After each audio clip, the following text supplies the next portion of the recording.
Eu acho que os mistérios que envolvem os povos da antiguidade sempre despertam um certo fascínio, né, em todos nós. Agora, quantas coisas que eles criaram que até hoje nós utilizamos, né? Hoje vamos falar sobre a cultura inca, com o historiador Marcelo Lambert.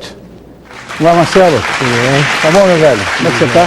Tudo bem? Então, vamos falar dos filhos de Manco Cápac e Mamaoclo. É isso. Como é que era a civilização inca? Quer dizer, eu quero saber quais eram as principais características, né? Bom, a civilização inca, nós podemos iniciar nossa fala dizendo que ela é maravilhosa, né?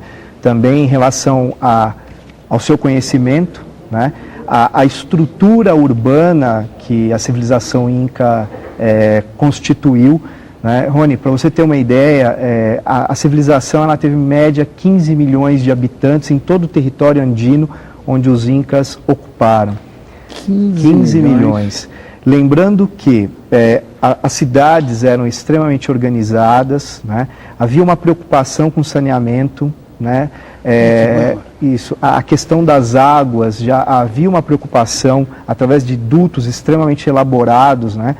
Justamente para captar essa água, né? A preocupação com doenças. Então, os incas eles foram, né, maravilhosos nesse sentido. Ao mesmo tempo, eles constituíram um império, né, que os incas eles dominaram todos os povos que estavam ao entorno ali da civilização. Eles eram extremamente radicais, eram violentos nessa conquista, né? Eles submetiam esses povos, né? E essa civilização ela vai se organizando desta forma, né, dentro de uma estrutura muito rígida, onde a figura do imperador era um semideus, né? Ele agregava essa ideia do sol, né? Porque na verdade os incas eles tinham sempre uma preocupação muito com essa questão da dualidade. Então você tinha sempre a ideia do masculino e do feminino. Então o sol e a lua, representado por Inti, que era o sol, e Quila, que era a lua. Então essa preocupação com esse dinamismo de equilíbrio era muito grande dentro da civilização inca. A educação inca, como é que era? Bom, a educação é muito interessante, né? Por quê? Era o que nós chamamos de uma educação estatal. Então vamos entender, os incas eles dominavam um determinado povo, né? Eles pegavam aquele que era filho da nobreza, aquele que teoricamente ascendeu ao poder dentro daquela comunidade, levava até o centro, geralmente em Cusco, e lá essa pessoa era educada por 4 anos, e dentro dessa perspectiva ele era trabalhado do ponto de vista ideológico, religioso, né, econômico, e depois disso ele retornava ao seu local de origem. E aí, obviamente, cabeça feita, né, com aquela ideia da conquista, né, de uma superioridade que foi incutida, né, e ali eles usavam isso como uma forma de poder. Olha, um lugar que desperta uma monumental curiosidade, né, em relação a nós outros aqui, os fascinados pela fase pré-colombiana, é Machu Picchu, né? Tiver filme toda hora, nesses canais a cabo, enfim. Fala de Machu Picchu. Machu Picchu é muito interessante, né? Por quê? Se nós entendemos Machu Picchu como uma cidade, né, que está a 2.400 metros de altitude, encravada numa montanha, né, que até 1911, para a arqueologia, isso mesmo, para a arqueologia era considerada lenda, né? Ela foi redescoberta em 1911 por um arqueólogo americano, né? E a partir daí ela começa a ser escavada. Inicialmente 30% dela estava preservada, o resto nós tínhamos ruínas. Ela foi reconstruída, é muito interessante, Rony, porque em Machu Picchu, por exemplo, na própria rocha eles cavaram escadas. Então parte dos acessos eram feitos na própria rocha. E a organização dela, urbana, é muito interessante, como também a preocupação com o saneamento, a preocupação com a questão das águas, né? A preocupação de trazer alimento para essa população.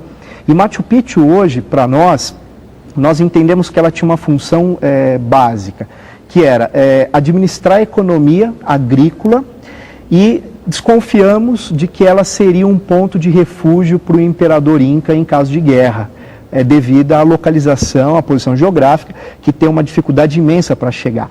E os Incas, eles tinham um aspecto interessantíssimo, que era a comunicação. Eles compreendiam que para a manutenção do território era necessário essa questão da comunicação. Então eles criaram, você já deve ter visto aqueles zigue-zagues no meio da cordilheira. Sim. É um método que eles usavam para esses homens se locomover, né, levando em consideração a questão da altitude, a dificuldade, mas que eles pudessem se locomover em todo o território conquistado pelos Incas e assim ter a informação adequada. Olha, em relação a essa história, o que mais me fascina, o zigue-zague, tudo bem, mas o que mais me fascina são aqueles sinais de Nazca. Sim. Eu não entendi até agora, quer dizer, existem zilhões de teorias, e vocês historiadores e os arqueólogos todos devem ter alguma ideia formada. Eu não sei porque que eles foram, como é que eles foram criados, por que fizeram aquilo. Aquilo é o fascínio da minha vida, olha aí, olha que coisa maluca isso aí. Tem um monte. Sim. Esse é um deles. Isso, é pisco, né? O candelabro. Pisco, o candelabro. Isso. O candelabro, esse beija-flor, o colibri, isso é uma coisa monumental. Exatamente. Olha que coisa espetacular, tá vendo? Agora, você só vê isso, criançada, lá de cima de tudo, ainda tem aranha, ainda tem um macaco, que eu acho que não dá. Olha, são vários símbolos, né, que já foram encontrados na região. Olha que coisa maluca, gente. Olha o macaco lá, a aranha que eu falei, tudo, que coisa doida. Aranha, tem vários são formatos humanoides. São enormes. Sim. E você só consegue ver de uma altitude bastante elevada, do alto, de avião. Avião, exatamente. E aí que vem o questionamento. Estou perguntando. Exatamente aí. Bom, os nasquianos, eles são pré-incaicos. Eles habitaram essa região muito antes dos Incas. É um povo que pouco sabemos do ponto de vista cultural, do ponto de vista histórico mesmo, pouco sabemos dos nasquianos, né? E tem algumas teorias a respeito, que uma das arqueólogas que mais pesquisou isso, chamada de Vera Fisch, ela acreditava que, na verdade, isso eram mapas astronômicos, né? E que as pistas, como se fossem pistas, né, eram estradas, né, que tinham o objetivo de indicar algo, que isso nós não sabemos, e o mais interessante é que algumas regiões de Nazca, para vocês terem uma ideia, tem uma ideia de 50 quilômetros, a dimensão mais ou menos de Nazca, e algumas áreas, como a que nós vimos, de 18 quilômetros, né, muito grande. E lá existem alguns formatos que lembram constelações de 1.500 anos atrás. Então, a possibilidade de que Nazca seja, na verdade, a reprodução de mapas de constelações de 1.500 anos atrás é muito grande. E o mais interessante, você só consegue visualizar do alto, porque ali você tem um deserto, uma topografia extremamente complexa, né? Você tem uma dificuldade climática absurda, né? E dentro dessa visão você não tem como identificar aquilo a não ser do alto. Né?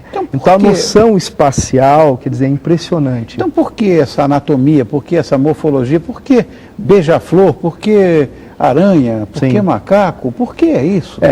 Uma das questões... Eram constelações. Nós já estudamos muito as cerâmicas nasquianas, que é o que nós temos hoje como artefato, são belíssimas, né? E a maior parte das representações são zoomórficas, ou seja, são deuses em formato de animais.